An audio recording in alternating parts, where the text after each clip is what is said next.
엄마는 괜찮다고 하셨지만 저는 스스로 너무 억울하고 분한 마음에 눈물이 멈추지 않았어요. 이 효도라는 게 다 때가 있고 늦으면 후회하는 법인데 제가 너무 불효녀가 된 것 같아서 죄송하더라고요. 어찌저찌 식사 자리가 끝난 후 친정 오빠네가 집으로 돌아가고 나서 친정 엄마가 저를 조용히 부르시더라고요. 그리고 통장 하나를 저에게 내미셨어요. 이건 너한테 줄 테니까 잘 간직하고 있어. 통장 비밀번호는 네 생일이야. 엄마, 이게 뭐야? 뭐긴 뭐야, 돈이지. 우리 딸한테 내가 이 정도는 해줄 수 있어. 됐어. 엄마 돈도 많이 없잖아. 엄마가 돈이 왜 없어? 갑자기 왜 돈을 주고 그래? 우리 딸한테 내가 큰 선물 해주고 싶어서 그러지. 귀하게 자란 우리 딸이 비상금 정도는 가지고 있었으면 해서. 이거 엄마 전 재산이잖아. 아닌데? 엄마 돈 많아. 많긴 뭐가 많아. 내가 다 아는데. 여자는 자고로 쥐고 있는 돈이 있어야 하는 법이야. 엄마야 뭐 이제 늙어서 돈도 필요 없고 우리 자식들 잘 사는 것만 봐도 행복하지만 넌 아직 살 날이 많이 남았잖아. 이서방이 아무리 잘해주고 생활비 준다고 쳐도 너도 따로 돈을 가지고 있어야지. 그러니까 사양 말고 받아. 이 돈 원래 너 주려고 했던 거야. 엄마가 딸한테 해줄 수 있는 게 이것밖에 없어서 그래. 그리고 지금 내가 돈 들어갈 데가 어딨니? 네 오빠 잘 살고 있겠다. 너도 잘 살고 있잖아. 나는 이제 아무것도 필요 없어. 엄마, 나 이거 미안해서 못 받아. 엄마한테 해준 게 아무것도 없는데 받기만 하면 어떡해. 시집 가보니까 인생이 쉽지 않지? 원래 그래. 누군가의 아내가 되는 것도 쉽지 않고 엄마가 되는 것도 쉽지 않고 며느리가 되는 것도 쉽지 않지. 그래도 엄마는 우리 딸이 그걸 잘 해내고 있는 것 같아서 얼마나 기특한지 몰라. 그래서 항상 고마워. 엄마는 너한테 해준 게 아무것도 없는데 혼자 알아서 잘 해내니까 미안하고 참 고마워. 엄마 생일인데 괜히 분위기 다운시켜서 미안해. 내가 울어서 많이 놀랐지. 사실 너무 힘들었어. 결혼 생활이 이렇게 힘든 건 줄은 몰랐어. 나이가 들면 좀 괜찮아지겠지 싶었는데 점점 더 힘들어. 살다 보면 마음 아픈 일도 생기고 눈물 흘릴 일도 많이 생기는 거야. 우리 딸 많이 힘들지? 엄마는 다 이해해. 그러니까 돈 받아. 돈이라도 있어야 위로가 되지. 이걸로 너 하고 싶은 거 마음껏 해. 그게 엄마 소원이야. 엄마, 내가 진짜로 다음엔 꼭 보답할게. 꼭이야. 친정 엄마에게 저는 자식들 중에 가장 아픈 손가락이었나 봅니다. 오빠보다 저를 더 많이 챙겨주셨어요. 워낙 힘들게 살고 있으니 마음이 많이 쓰이셨겠죠. 그날도 그 통장을 끝까지 거절해야 했는데 차마 그러지 못했습니다. 당시에 저는 돈이 너무나 필요했거든요. 친정 엄마 앞에서 비참한 모습을 보여주게 됐다는 게 부끄러웠지만 언젠가 꼭 엄마에게 더 큰 선물을 해주리라 다짐하며 통장을 받고 말았습니다. 그날 한참 울고 집에 돌아오니 남편이 저를 기다리고 있더라고요. 시어머니에게 이야기를 들었는지 먼저 저에게 말을 꺼냈어요. 너 나 몰래 명품백 샀냐? 신경 쓰지 마요. 내 돈으로 산 거예요. 네 돈이 어딨어? 그 돈 어디서 난 건데? 동네 친구들끼리 부업해서 푼 돈 좀 모았어요. 나도 엄마한테 명품백 좀 사주고 싶었어요. 됐어요? 엄마 칠순인데 나는 그 정도도 못 해줘요? 뭐 내가 돈 달라고 했어요? 내가 스스로 벌어서 준비한 건데 그걸 내가 일일이 보고해야 돼요? 심지어 그 가방 어머님이 뺏어갔어요. 그래서 칠순 기념 서프라이즈 선물도 못 해주고 빈손으로 갈 수밖에 없었다고요. 졸지에 불효녀 됐다고요. 우리 엄마한테 불효 저지른 건 아무렇지도 않고 장모님한테 선물 한 번 못 해줬다고 지금 화내는 거야? 아주 적반하장이네. 방금 집에 갔다 왔는데 엄마가 끙끙 앓고 계시더라. 며느리한테 서운하다고 말도 섞고 싶지 않으시댄다. 어쩔 거야? 어? 지금 당장 사과드려. 찾아가서 인사드리라고. 어머님이 나한테서 뺏어간 명품백 돌려주면 사과드릴게요. 야, 지금 그게 중요해? 장난쳐? 그깟 가방 엄마한테 주는 게 뭐가 어떻다고 그렇게 띠꺼운 건데? 장모님한텐 나중에 사주면 되잖아. 어떻게 가방을 줬다 뺐냐? 그리고 그런 가방 사려면 엄마 것도 사고 장모님 것도 똑같은 걸 샀어야지. 왜 어떻게 장모님 것만 살 수가 있어? 그러니까 당연히 엄마가 서운해하지. 너는 생각이라는 게 없냐? 어떻게 네 생각만 해? 아무튼 가방은 다시 달라는 말 하지 말고 넌 다음에 엄마 만났을 때 진심으로 사과해. 그리고 몰래 비상금 모으는 거 내가 이번 한 번만 봐줄 거야. 내가 분명 부부는 공동체라고 말했는데 넌 그 말 어겼어. 막말로 나도 뒷돈 챙길 수 있었는데 가족 생각해서 참은 거야. 그러니까 앞으로 조심해. 내 돈은 내 돈, 네 돈도 내 돈. 남편의 마인드가 딱 이런 식이었어요. 신혼 때는 워낙 제가 어렸기 때문에 남편의 사고방식을 이해할 수는 없어도 그저 따라야 한다는 마음이 있었는데 나이가 점점 들어보니 제 인생이 너무 불쌍해지더라고요. 돈 버는 것조차 마음대로 할 수 없는 게 인생인가요? 친정엄마에게 명품백 하나 사주려고 한 게 죄인 취급받을 일인가요? 그때부터 저도 슬슬 제 인생에 대해서 회의감이 느껴지기 시작하더라고요. 그리고 얼마 후 믿지 못할 소식을 듣고 말았습니다. 저희 친정엄마가 갑작스레 돌아가신 거예요. 친정 오빠의 전화를 받자마자 머릿속이 새하얘져서 병원으로 달려갔지만 엄마는 저를 기다려주지 않으셨습니다. 작별 인사 한마디 없이 심정지로 돌아가시게 될 줄은 몰랐어요. 그때 울부짖으며 문득 명품백이 떠올랐네요. 살면서 제대로 된 효도 한 번을 못하고 엄마를 떠나보내게 됐습니다. 이 모든 게 꿈이길, 깨어나면 엄마가 내 곁에 있어주길 얼마나 바랬는지 몰라요. 이럴 줄 알았으면 남편과 이혼하는 한이 있더라도 엄마 곁에 머물렀을 텐데, 후회 없이 효도했을 텐데, 못해드린 것만 생각나고 받은 것만 생각나서 정말 미치도록 후회가 되더라고요. 이미 그때 저는 제정신이 아니었습니다. 시어머니가 명품백을 뺏어가지만 않았더라도 저는 친정엄마에게 큰 선물을 했을 거고 저희 엄마는 그 좋은 기억을 안고 떠나셨을 거예요. 하지만 시어머니가 그 일을 망친 것이나 다름없었기 때문에 너무 원망스럽더라고요. 그래도 상을 당했는데 시어머니가 조금이라도 위로를 해주실 줄 알았습니다. 그래도 며느리고 가족이잖아요. 명품백을 그때 드렸어야 했다고 울면서 얘기하자 시어머니가 저더러 뭐라는 줄 아세요? 어차피 돌아가실 거였으니 명품 가방 뺏길 잘했네. 얼마 못 쓰셨을 거 아니니? 그게 제 앞에서 할 소린가요? 너무 기가 막혀서 눈물도 나오지 않았습니다. 화도 나지 않았어요.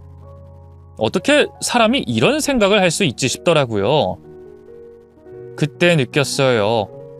저는 평생 시어머니를 존경할 일이 없을 거고 가족으로 생각할 일도 없을 거라고요. 다른 건 몰라도 그 말은 하지 말았어야죠. 그 말 하나가 제 인생을 완전히 뒤바꿨습니다. 그날부터 제가 달라지기 시작했어요. 남편에게 카드를 내놓으라고 했죠. 처음엔 저한테 미쳤냐고 하더라고요. 뭔 카드야, 카드는. 필요한 걸 말하면 그때마다 내가 돈 주잖아. 내놔 얼른. 야, 그러고 보니 갑자기 말이 짧다. 내가 남편한테 반말도 못하니? 평생 존댓말 쓰면서 대접해주길 바래. 나도 참을 만큼 참았어. 더 이상 못 버티겠으니까 카드 내놓던가 아니면 이혼해. 이혼? 어이가 없네. 어디서 이혼을 무기로 쓰고 난리야? 내가 지금 제정신으로 보여? 졸지에 호랩이 되고 싶지 않으면 당장 내놔! 엄마가 돌아가신 후 제가 정신이 오락가락하는 걸 남편도 옆에서 지켜봤는지 제가 윽박 지르자 그날은 별말 않고 카드를 내어주더라고요. 저는 그 카드를 가지고 당장 밖으로 나갔어요. 그리고 먹고 싶은 걸 잔뜩 먹고 사고 싶은 걸 잔뜩 샀죠. 정말 웃긴 게 뭔지 아세요? 막상 카드 쓰려고 하니까 망설여지는 거예요. 남들은 당연하게 뭘 사고 자연스레 뭘 갖고 싶다는 생각이 드는데 저는 그 생각조차 겨우 짜내야 하는 거예요. 내가 정말 비루한 삶을 살아왔구나 싶어서 서글퍼졌네요.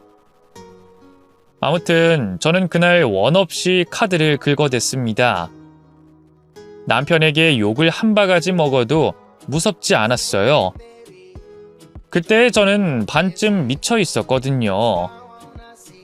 마트에 가서 체리와 블루베리, 딸기를 사서 집에 와서 아이들이랑 먹었어요. 평소에는 비싸다고 남편이 사지 못하게 했던 과일들을 먹으니 눈물 날 것 같더라고요. 이혼을 해야 남은 인생을 그나마 행복하게 살 수 있을 것 같았어요. 그래서 저는 지인의 도움을 받아 변호사와 상담을 하기 시작했죠. 이혼할 땐 하더라도 뒤통수를 제대로 치고 싶었거든요. 그때부터 저는 인생을 건 복수를 계획하게 됐네요. 이혼을 선언하기 전까지는 나름 착한 아내로 성실한 며느리인 척 연기하며 살았어요. 그랬더니 시어머니가 아주 기고만장해서 다시 악독하게 저를 대하더라고요. 저는 더 과감해졌어요. 남편의 통장 비밀번호를 알아내 야금야금 돈을 빼돌렸고 집에 있는 서류를 전부 가져가서 변호사와 상담하며 재산 분배에 대해서 치밀하게 준비했습니다. 이것저것 자료를 수집하는 과정에서 남편이 불륜을 저지르고 있었다는 사실도 알게 됐네요. 저야 뭐 땡큐죠. 부부 사이는 이미 끝났고 알아서 유책 배우자가 되겠다고 나서주니 저로서는 감사할 따름이었네요. 증거를 수집하는데 시간이 더 오래 걸리긴 했지만 그래도 내 인생이 걸린 문제인데 차근차근 해나가는 게 맞다고 생각했어요. 이럴 때일수록 이성을 잃지 말아야죠. 예전이었으면 울고불고 난리 났을 일인데 뭐 이상하게 하나도 슬프지 않았어요. 그리고 얼마 후 시어머니의 생신날이 다가왔어요. 저더러 생신상을 차리라고 하더라고요. 이제 저와 함께하는 마지막 생신이시니까 흔쾌히 차려드렸어요. 중국집에 전화해서 탕수육도 시키고 횟집에 전화해서 회도 한 접시 시키고 치킨집에 전화해서 치킨도 한 마리 시켰네요. 배달 음식을 상에 가득 차려놓으니 시어머니 표정이 완전 일그러지더라고요. 너 이걸 생신상이라고 차린 거니? 네. 마음에 안 드세요? 치킨이랑 회, 탕수육 다 어머님 좋아하는 것들이잖아요. 일부러 신경 쓴 건데. 시어머니 생신날 미역국 하나 안 차려놓는 며느리가 세상에 어딨어? 이젠 시어머니 생신은 그냥 무시해도 된다 이거야? 정신 나갔어? 그냥 드시죠. 저는 생일날 꼭 미역국 먹어야 한다면서 유난 떠는 사람들 딱 질색이더라고요. 유난? 질색? 이게 진짜 보자 하니까 제대로 미쳤네? 너 요즘 우리 아들 카드 쓰고 다닌다면서? 돈 막 써대니까 눈에 보이는 게 없어? 네 엄마 돌아가셨다고 불쌍해서 좀 봐줬더니 아주 고마운 줄 모르고 날뛰네? 봐주는 것도 한계가 있는 거야. 어머님은 항상 저 편하게 대하시잖아요. 저도 좀 편하게 대하면 안 되나요? 야! 너 그럴 거면 이혼해! 버릇없게 말 대답하는 꼬라지 좀 봐. 너 같은 며느리 필요 없으니까 당장 갈라서. 주변에 좋은 며느리 널리고 널렸으니까 당장 나가. 네, 안 그래도 그러려고요. 뭐? 이혼하겠다고요. 시어머니 생신날 이혼하겠다고? 네. 뭐가 어때서요? 저는 준비 다 끝났거든요. 준비? 무슨 준비? 제 말 못 알아들으셨어요? 무슨 준비겠어요. 이혼 준비지. 어머님 아들 지금 불륜 저지르고 있는 거 아세요? 변호사한테 물어보니 그거 소송감이라고 하더라고요. 제가 소송만 하면 이긴대요. 위자료를 저한테 줘야 한다고 하더라고요. 그리고 가정주부로 돈 한 푼 벌지 않더라도 그 노동을 값으로 쳐준대요. 그래서 재산 분할도 가능하다고 하네요. 그래서 제대로 한번 뜯어내려고요. 네가 어떻게 이럴 수가 있어? 그러게요. 저도 제가 이렇게 될 줄 몰랐는데 살다 보니 이런 날이 다 오네요. 아무튼 차려드린 생일상은 오늘이 마지막이에요. 어차피 괜찮은 며느리 널리고 널렸다면서요. 새로운 며느리 들이시면 되겠네요. 그리고 유책 배우자한텐 양육권 없는 거 아시죠? 애들은 제가 데려갈게요. 어차피 우리 애들 아빠한테 애정 없어요. 이혼하게 된다면 전부 저한테 오겠대요. 할머니도 싫대요. 이참에 이 집안과 완전히 연을 끊어보려고요. 그러니까 앞으로 손주들 볼 생각 하지 마세요. 네가 뭔데 내 손주들을 데려가. 네가 어떻게 감히? 내 자식들이니까요. 그렇게 착하게 좀 사시지 그러셨어요. 애들도 알아요. 어머님이 저 못살게 군다고 저더러 탈출하래요. 엄마는 엄마 인생 좀 살래요. 그래서 저도 그렇게 살아보려고요. 네가 혼자서 잘 살 수 있을 것 같아? 할 줄 아는 거 하나도 없으면서 이혼은 무슨 이혼? 살아보니 제가 모르는 세계가 많더라고요. 걱정하실 필요 없어요. 제 인생 제가 알아서 살게요. 아무리 형편없게 살아도 지금 사는 인생보단 낫지 않겠어요? 너 우리 아들 인생 망치기만 해봐. 내가 가만 안 둬! 당신은 내 인생 망쳐놓고 나는 당신 아들 인생 망치면 안 돼? 너 지금 나한테 뭐라고 했어? 당신 아들 인생 내가 아작내버릴 거라고. 시어머니는 그 말을 듣더니 화를 주체 못하는 듯 벌떡 일어나려고 하시다가 다리가 풀려 주저앉으시더라고요. 그리고 정신을 잃으셨습니다. 남편은 이런 날 꼭 그런 말을 해야 했냐며 또 제 탓을 하더라고요. 들을 가치도 없어서 무시했네요. 이제 통보했으니 본격적으로 이혼을 서둘렀습니다. 그랬더니 남편이 마지못해 사과하더라고요. 잠시 한눈 판 건 내가 잘못한 거 맞아. 하지만 잠시뿐이었어. 지금은 아무 사이도 아니라니까? 그리고 이혼해서 어떻게 살려고? 당신 혼자 못 살아. 그쪽이 나 없이 못 사는 거겠지. 무급으로 식모일 해주는 사람 구하기 어디 쉽겠어? 여보, 잠시만. 다시 한 번만 생각하자. 당신 이런 사람 아니잖아. 내가 서운하게 한 게 있으면 말해줘. 내가 고치도록 노력해볼게. 부부가 원래 그런 거잖아. 아무리 밉고 짜증나더라도 서로한테 기회는 한 번씩 줄 수 있어야지. 방금 깨달았는데 난 당신 없으면 안 되는 사람이야. 내가 진짜 자존심 체면 다 구기고 당신한테 매달리는 거 안 보여? 나 진짜 아무한테나 이러지 않아. 당신이니까 내가 붙잡는 거야. 우리 애들은 어쩌려고? 그래도 애들한테 아빠는 있어야지. 아빠 노릇 제대로 한 적도 없으면서 새삼스럽게 왜 그래? 항상 돈 없다며. 애들 괜히 낳았다며. 이렇게 돈 많이 들 줄 알았으면 애들 낳지도 않았을 거라며. 그런데 이제 와서 아빠 노릇을 하시겠다고? 우리 애들 이제 더 이상 아빠 꼴도 보기 싫대. 그냥 엄마랑 살고 싶대. 오죽하면 애들이 그런 말을 꺼냈겠어? 없는 거나 다름없는 아빠라는 존재를 애들이 그리워할 줄 알았어? 책임감 따윈 없고 다른 여자나 만나고 다니는 아빠를 애들이 존경해 줄 수 있을 거라 생각했어? 자식한테도 못해, 처가 식구들한테도 못해, 아내한테도 못해. 그냥 너는 평생 엄마 옆에서 살아. 그냥 그렇게 마마보이로 살아보라고. 그게 당신이 원하는 거 아니야? 나도 중간에서 많이 힘들었어. 둘 사이 조율하는 게 얼마나 난처한 줄 알아? 당신은 단 한 번도 조율하려고 노력해 본 적 없어.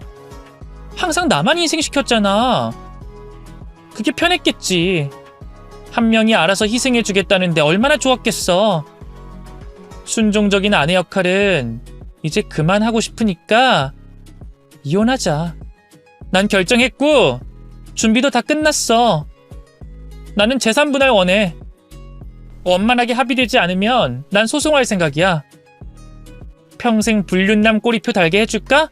아니면 내 제안 받아들일래? 당신이 선택할 건 그 두 가지뿐이야.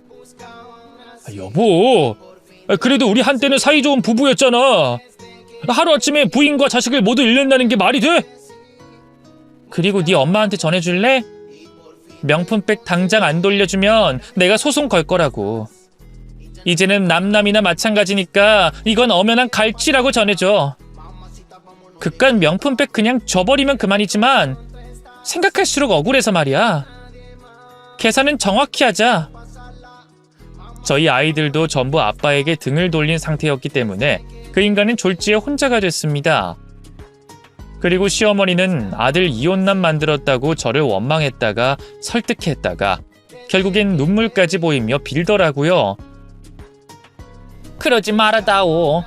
아무리 잘못해도 용서하며 사는 게 부부지. 우리가 그동안 정이 얼마나 들었니? 너를 딸처럼 생각하고 있었는데 갑자기 이혼한다고 하니 내 가슴이 무너지는 것 같구나. 내가 널 서운하게 했던 게 있다면 미안하다. 그러니까 일단 하던 거 멈추고 이야기 좀 하자, 응?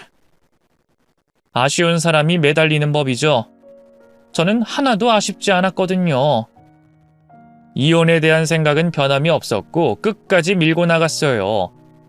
나중엔 저더러 독한 년이라고 욕까지 하시더라고요. 상관없었어요. 이제 뭐 남이나 마찬가지인데 그 말 신경 쓸 필요가 있나요? 결국 저는 재산 분할을 받게 되면서 깔끔하게 이혼하게 됐어요. 그때도 시어머니는 난리를 피우셨죠. 네가 가정에서 한 게 뭐가 있냐고 재산 분할을 받냐며 집까지 쫓아와서 행패를 부리시더라고요. 아들 인생 망가뜨린 파렴치한 년이 됐지만 오히려 마음은 가뿐했어요. 혼자 집에서 고요하게 앉아있는데 그게 그렇게 행복하더라고요. 그 뒤로 저는 용기를 내보기로 했어요. 친정 엄마가 저에게 주신 돈으로 배우고 싶었던 꽃을 배우게 됐고 나름 기술을 익혀서 꽃집도 차렸네요. SNS 홍보는 착하고 똑똑한 제 자식들이 해주고 있어서 금방 입소문이 났어요. 5월 가정의 달에는 주문이 밀려 밤을 새야 할 때도 많았지만 너무 행복했습니다. 저 스스로 돈을 벌 수 있다는 게 정말 소중했거든요. 제가 꽃을 좋아한 이유도 혹독한 시집살이를 당할 때 꽃을 보며 위안을 많이 받았기 때문이었어요. 식물을 통해 위로를 받았는데 이제는 제가 남들에게 위안을 줄 수 있는 사람이 됐으면 좋겠습니다. 이 정도면 친정엄마가 주신 돈을 나름 가치 있게 쓴 거 아닐까요? 아직도 친정엄마를 생각하면 가슴이 먹먹해지고 코끝이 찡해지곤 합니다. 결혼을 반대하실 때 그 말을 들었어야 했나 싶긴 하지만 만약 그랬다면 지금 자식들을 만날 수 없었겠죠.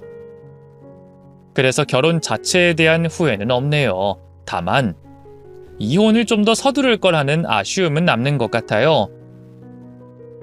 그래도 뭐 지금은 힘들었던 지난 날들을 보상받는 기분이에요. 제 인생이 이렇게 풍요로워지는 게 신기할 따름입니다. 혼자서는 못 살 거라고 끊임없이 세뇌하던 전 남편에게 보란듯이 제 인생을 보여주고 싶네요. 이혼하고 비로소 새로운 세상이 열린 기분이고 앞으로의 인생이 더 기대됩니다. 이만하면 저 이혼하고 행복해진 거겠죠? 하늘에 계신 저희 엄마를 다시 만난다면 이 말을 꼭 전해드리고 싶어요. 엄마가 내 인생을 살린 거나 다름없다고. 이제는 걱정 말고 편히 쉬시라고요. 엄마에게 부끄럽지 않은 딸이 되기 위해 최선을 다해서 살 거예요. 사연 읽어주신다면 용기를 얻어서 더 열심히 살 수 있을 것 같아요. 아무튼 제 사연은 여기까지입니다. 살아온 이야기를 들려드렸는데 어떠셨나요? 부디 제 사연을 통해 용기를 얻는 분이 있었으면 좋겠네요.